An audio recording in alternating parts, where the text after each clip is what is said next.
This is really interesting. This next-gen stats. Pressure rates, top 5. And when you take a look at it, Okoronkwo is right ahead of Myles Garrett. So the Browns now have two of the top 4 ahead of Nick Bosa, behind just Trey Hendrickson and Micah Parsons are now the Browns' bookend defensive ends.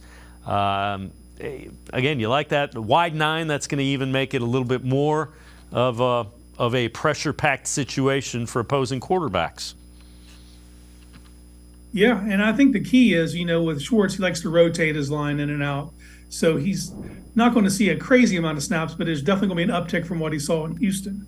Can he keep that pressure rate up with the increase of snaps? That's what's going to be the telling thing, because it's not going to be just a reserve role now. He's going to have more of a front and center deal. And I do expect him and Wright to kind of piecemeal that side of the line opposite of Myles. But, you're on 3rd and longs, obvious passing downs, expect to see Big O in the field and turning the heat up on quarterbacks. It looks in the early part of free agency like the defensive line market is kind of this year's version of the wide receivers a season ago. The contracts were a little bit higher.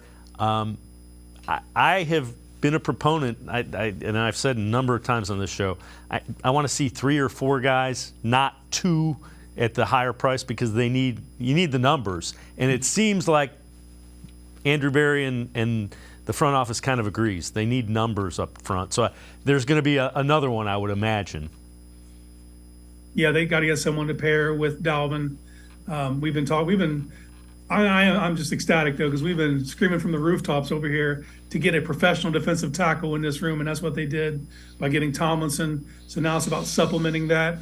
The contracts have been a bit high, but if you look at what Hargrave got or Draymond Jones, Tomlinson's just that next tier down, so I think his salary is right with that. But I also think they paid to stop the bleeding.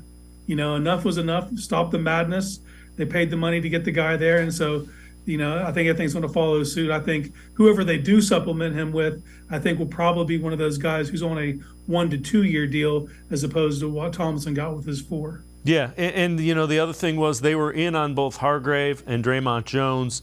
And for whatever reason, the players chose the other, the 49ers and the Seahawks. And the Seahawks front-loaded the contract for Draymond Jones. Browns wanted to backload it. So, again, I don't argue with anybody who wants more money. Everybody wants to be paid more to do their job, so I don't argue with that.